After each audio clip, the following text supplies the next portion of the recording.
नमस्कार दोस्तों, मैं हूं मुकेश। दोस्तों, अमेरिका और अरब देशों के बीच चल रहे भारी तनाव ने दुनिया भर की इकोनॉमीज की सांसें अटका दी हैं। अचानक से दुनिया के सबसे महत्वपूर्ण व्यापारिक मार्ग यानी स्ट्रेट ऑफ हॉर्मुज के ऊपर अमेरिका ने सख्त पाबंदियां लगा दी हैं, जिससे कच्चे तेल से भरे जहाजों का निकलना लगभग नामुमकिन हो गया है। हालात इतने गंभीर हैं कि वैश्विक ऊर्जा की सप्लाई चेन पूरी तरह से चरमरा गई है और एशिया के कई बड़े देशों के सामने अंधेरे में डूबने और उनकी फैक्ट्रीज के बंद होने का भयानक खतरा पैदा हो गया है। अमेरिका साफ तौर पर दुनिया भर के देशों पर भारी दबाव डाल रहा है कि वो अपने पारंपरिक रास्ते छोड़ करके सीधे उससे ऊर्जा खरीदें, उससे तेल खरीदें।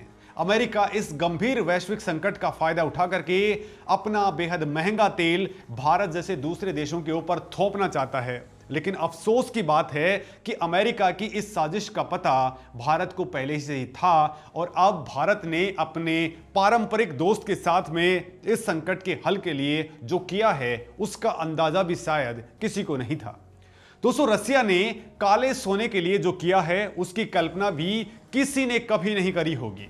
अब रसिया ने कैसे भारत के लिए दो खजानों के दरवाजे खोल दिए हैं और कैसे अमेरिका की धमकियों की पोल पट्टी खुल गई है। दोस्तों, इस चीज को आज इस वीडियो में तगड़े तौर पर जानते हैं, डीपली हम इसको एनालाइज करेंगे। दोस्तों, अंतरराष्ट्रीय कूटनीति के गलियारों के अंदर एक बात बहुत स्पष्ट रूप से कही जाती है कि जब भी भारत पर कोई बड़ा अंतरराष्ट्रीय दबाव या गंभीर संकट आएगा, रसिया बिना किसी हिचकिचाहट के मदद के लिए सबसे आगे खड़ा होगा। रसिया भारत को अपना एक ऐसा स्थायी दोस्त मानता है जिसके साथ उसके संबंध हर परिस्थिति के अंदर मजबूत ही रहेंगे। ये कोई पुरानी किताबी बात नहीं है, बल्कि वर्तमान के इस भयानक वैश्विक ऊर्जा संकट में ये बात एक बार फिर से पूरी तरह से सच साबित हो रही है। जब दुनिया भर के रास्ते बंद हो रहे थे और ऊर्जा के लिए हाहाकार मचा हुआ था, तब रसिया ने एक बार फिर भारत के लिए अपने ऊर्जा के अपार भंडार खोल दिए हैं और दोनों देशों की ये साझेदारी एक नए मुकाम पर पहुंच गई है। दोस्तों, इस पूरे संकट की शुरुआत अमेरिका के उन बयानों और फैसलों से हुई जिनका सीधा असर अंतर्राष्ट्रीय बाजार पर पड़ा।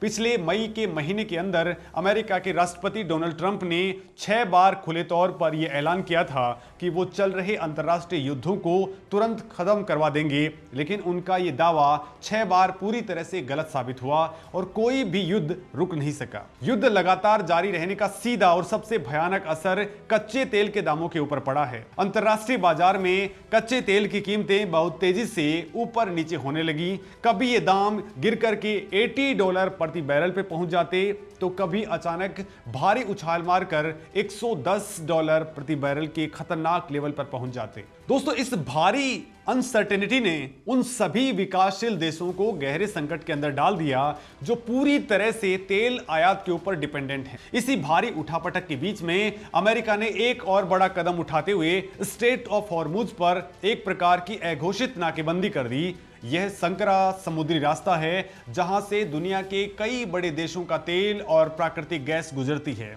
इस रास्ते के ब्लॉक होने से अरब देशों से आने वाला तेल और गैस का प्रवाह अचानक से बाधित हो गया। अब अमेरिका ने इस स्थिति का सीधा फायदा उठाते हुए भारत जैसे बड़े खरीदार देशों के ऊपर दबाव बनाना स्टार्ट कर दिया है।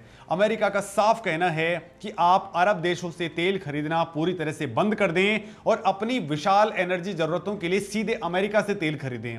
ये एक प्रकार से मजबूरी का फायदा उठाने वाली बात है, ये ब्लैकमेलिंग है, क्योंकि अमेरिका ये अच्छे तरीके से जानता है कि अब दुनिया के पास में दूसरे ऑप्शंस बहुत कम बचे हैं। लेकिन भारत के लिए अमेरिका से ये महंगा तेल खरीदना किसी भी नजरिए से व्यवहारिक या संभव विकल्प नहीं है। इसके दो सबसे बड़े और सबसे स्पष्ट कारण हैं। पहला कारण तो ये कि अमेरिकी कच्चे तेल की मूल कीमत ही बहुत ज्यादा है और दूसरा सबसे महत्वपूर्ण कारण दोनों देशों के बीच के अंदर भारी भौगोलिक दूरी है। दोस्तों, अमेरिका दुनिया के दूसरे छोर पर मौजूद है, लिहाजा वहां से भारत तक तेल के बड़े जहाजों को लाने का जो डिलीवरी चार्जेस है वो सामान्य से 3 से 4 गुना ज्यादा पड़ता है। अगर भारत इस अंतर्राष्ट्रीय दबाव में आकर के अमेरिकी तेल खरीद भी लेता है तो देश के भीतर पेट्रोल और डीजल की कीमतें आसमान छूने लगती और महंगाई पूरी तरह से अनकंट्रोल हो जाती। दोस्तों, भारत बुरी तरह से इस अमेरिकी जाल के अंदर फंसता हुआ नजर आ रहा था इस वक्त के अंदर, और ठीक इसी नाजुक वक्त पर रसिया ने अपनी मजबूत उपस्थिति दर्ज करवाई है। दोस्तों, मई तक के ताजा आंकड़ों और भारत सरकार की रिपोर्ट के मुताबिक अब चाइना के बाद भारत रसिया का दूसरा सबसे बड़ा ग्राहक बन चुका है। लेकिन भारत की यह खरीद सिर्फ कच्चे तेल तक सीमित नहीं है।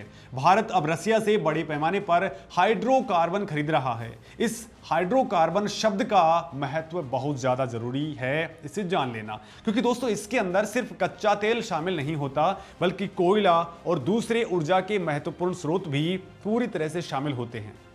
भारत ने अपनी ऊर्जा रणनीति के अंदर एक बहुत बड़ा और समझदारी भरा बदलाव किया है, जिसने पश्चिमी देशों को भी हैरत के अंदर डाल दिया है। दोस्तों, आंकड़ों और रिपोर्ट्स पर नजर डालें तो भारत ने मई के महीने के अंदर रसिया से लगभग $5 बिलियन का भारी मात्रा में कच्चा तेल खरीदा है। लेकिन भारत की लंबी रणनीति केवल तेल तक रुकने वाली नहीं है। कच्चे तेल के साथ साथ भारत ने उसी एक महीने के भीतर लगभग $1 बिलियन का कोयला भी रसिया से आयात किया है। अगर हम तेल और कोयले दोनों की कुल खरीद को एक साथ मिला दें तो भारत द्वारा रसिया से खरीदे जाने वाले हाइड्रोकार्बन के अंदर सीधा 38% का भारी उछाल आया है। यह आंकड़ा इस बात का स्पष्ट प्रमाण है कि भारत अब किसी एक रास्ते पर पूरी तरह से डिपेंडेंट नहीं है, बल्कि उसने अपने ऊर्जा के स्रोतों को बहुत तेजी के साथ में और बहुत स्मार्टली डाइवर्सिफाई कर लिया है। दोस्तों, यहां पर एक बहुत ही महत्वपूर्ण सवाल यह उठता है कि भारत रसिया से कच्चा तेल खरीद रहा है। यह बात तो समझ में आती है, लेकिन आखिर भारत इतनी भारी मात्रा के अंदर रसिया से कोयला क्यों खरीद रहा है, जबकि भारत खुद कोयले का एक बहुत बड़ा उत्पादक देश है। तो दोस्तों, इस बात को गहराई से समझने के लिए हमें गैस आयात के उस गंभीर संकट को समझना होगा जिसने भारत के बड़े उद्योगों की रातों की नींद उड़ा दी। दोस्तों, पूरी दुनिया की 40% गैस और भारत की कुल जरूरत की 90% गैस कतर और ईरान जैसे मध्य पूर्व के देशों से आती है। जब अमेरिका की पाबंदियों की वजह से स्ट्रेट ऑफ हॉर्मुज का रास्ता बाधित हुआ तो प्राकृतिक गैस से भरे बड़े जहाजों का भारत आना बहुत मुश्किल हो गया। गैस की सप्लाई अचानक रुकने का असर सिर्फ घरों के चूल्हों पर नहीं पड़ता, बल्कि इसका सबसे भयानक और सीधा असर देश के बड़े उद्योगों, खास करके विशाल स्टील फैक्ट्रियों के ऊपर पड़ता है। भारत की स्टील फैक्ट्रियां अपने भारी भरकम काम के लिए सस्ती ऊर्जा के रूप में भारी मात्रा में गैस का इस्तेमाल करती हैं। दोस्तों, दुनिया भर का स्टील बाजार इस समय बेहद कड़ी प्रतिस्पर्धा के दौर के अंदर गुजर रहा है। चाइना लगातार दुनिया भर के बाजारों में अपना सस्ता स्टील डंप करने की आक्रामक कोशिश कर रहा है। ऐसे में अगर भारत की फैक्ट्रियों को अचानक महंगी गैस का इस्तेमाल करना पड़ा तो उनका स्टील उत्पादन इतना ज्यादा महंगा हो जाएगा कि वो अंतर्राष्ट्रीय बाजारों के अंदर चाइना की फैक्ट्रियों के सामने एक दिन भी नहीं टिक पाएगा। इसी गंभीर आर्थिक संकट से बचने के लिए भारत सरकार और देश के उद्योगपतियों ने मिलकर के एक शानदार स्ट्रेटेजी अपनाई। उन्होंने अपनी बड़ी स्टील फैक्ट्रियों को अस्थायी रूप से महंगी प्राकृतिक गैस के बजाय सस्ते कोयले की एनर्जी के ऊपर शिफ्ट करना शुरू कर दिया। और यह सस्ता कोयला वही है जो रसिया भारत को भारी मात्रा में और लगातार सप्लाई कर रहा है। दोस्तों, रसिया से पानी के जहाजों के जरिए आने वाले इस रास्ते कोयले ने भारत के पूरे स्टील उद्योग को एक नई लाइफलाइन दे दी है। दोस्तों, इस कदम से भारत का भारी स्टील उत्पादन सस्ता बना हुआ है और हमारी फैक्ट्रियां बिना रुके अपनी पूरी क्षमता के साथ में काम कर रही हैं। ये एक ऐसी अचूक रणनीति है जिसने एक ही झटके के अंदर वैश्विक दबाव और चाइना की व्यापारिक चालों को पूरी तरह से नाकाम कर दिया है।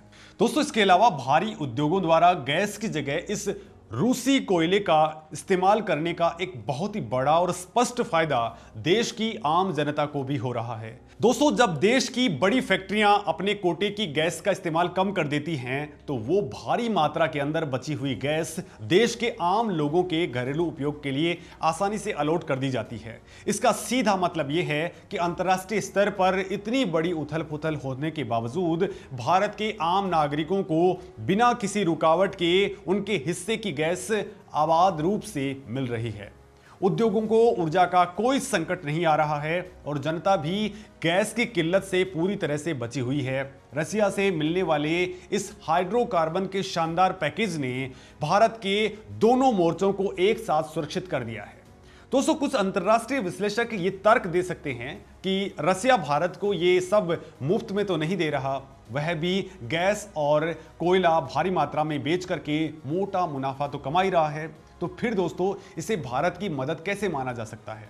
अगर दुनिया में हालात बिल्कुल सामान्य होते और कोई बड़ा संकट नहीं चल रहा होता तो यह बात बिल्कुल सही मानी जाती, लेकिन आज की अंतर्राष्ट्रीय स्थिति पूरी तरह से अलग है। इस समय पूरी दुनिया के अंदर ऊर्जा को लेकर के भारी मारामारी और अफरा तफरी मची हुई है।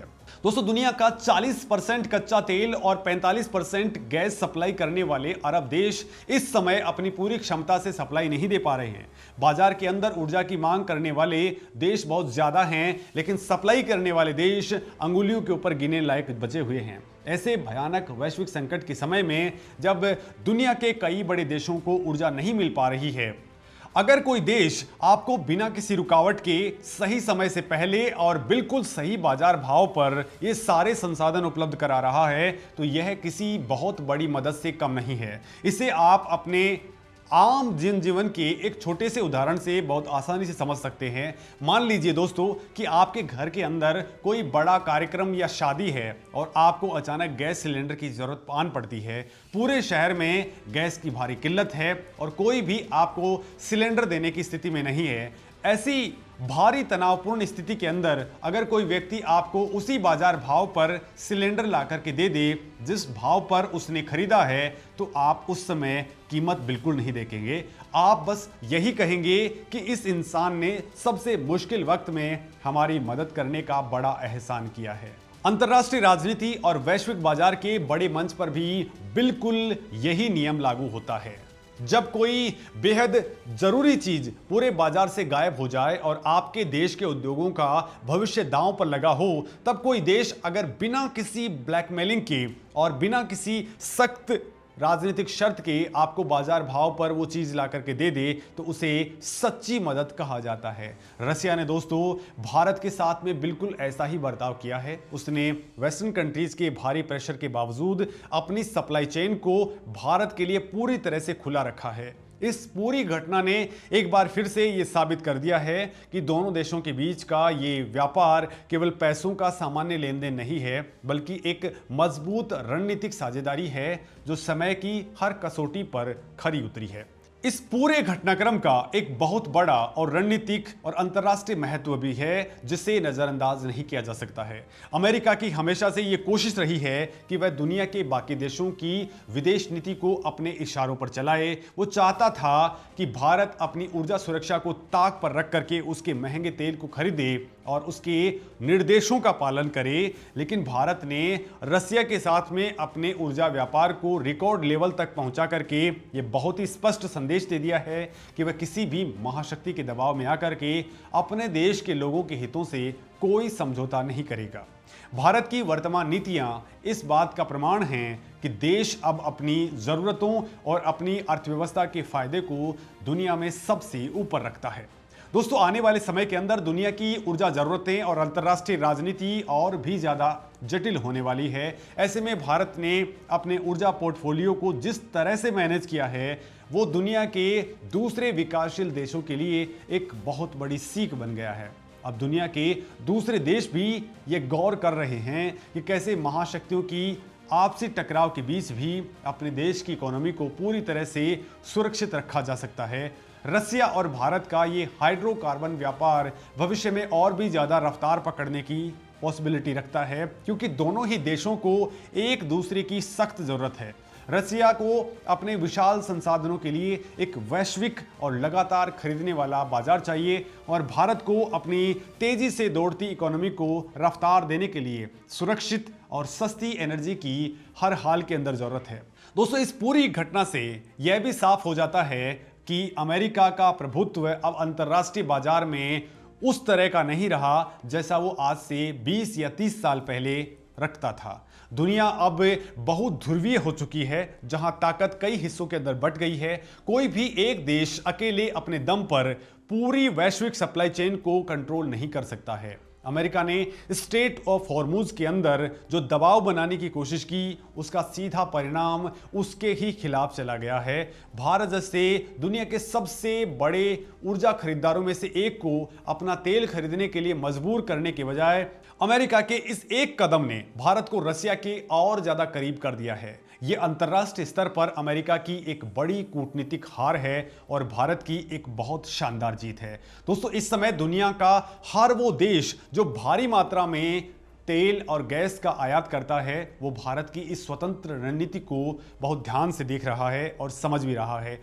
ऐतिहासिक रूप से अगर पीछे मुड़कर के देखें तो जब भी अंतर्राष्ट्रीय लेवल के ऊपर कच्चे तेल की कीमतें बढ़ती हैं तो भारत की इकोनॉमी बुरी तरह से हिसकोले खाने लगती है।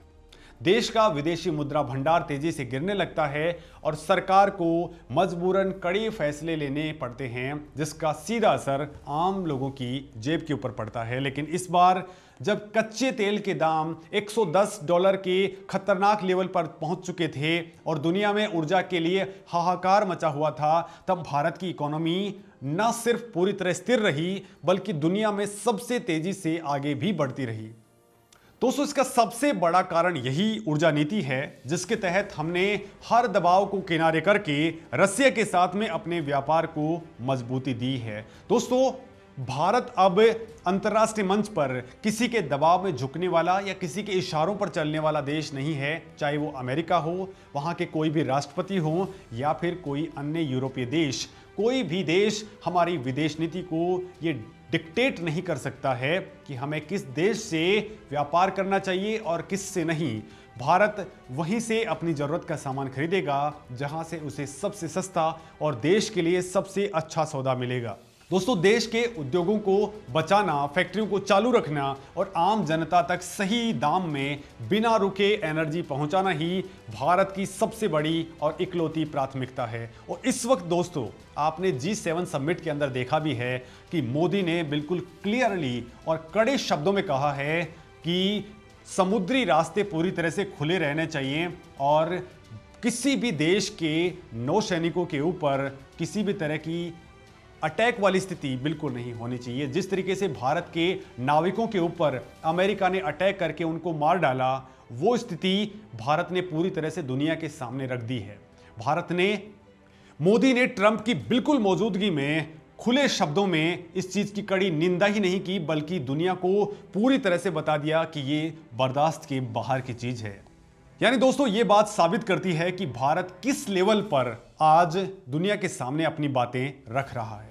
वहीं दोस्तों, अगर रसिया की हम बात कर लेते हैं तो रसिया के साथ में भारत की ये पुरानी और मजबूत साझेदारी भविष्य में कितनी आगे जाएगी और इससे दुनिया की राजनीति के अंदर क्या बदलाव आएंगे, ये तो आने वाले समय को ही पता है। लेकिन आज की तारीख के अंदर इस साझेदारी ने देश को एक बहुत बड़े आर्थिक और ऊर्जा संकट से सफलतापूर्वक बचा लिया है। इस पूरे अंतर्राष्ट्रीय मुद्दे पर आपकी क्या राय है? आप क्या कहना चाहते हैं? कमेंट करके जरूर बताएं। नमस्कार दोस्तों।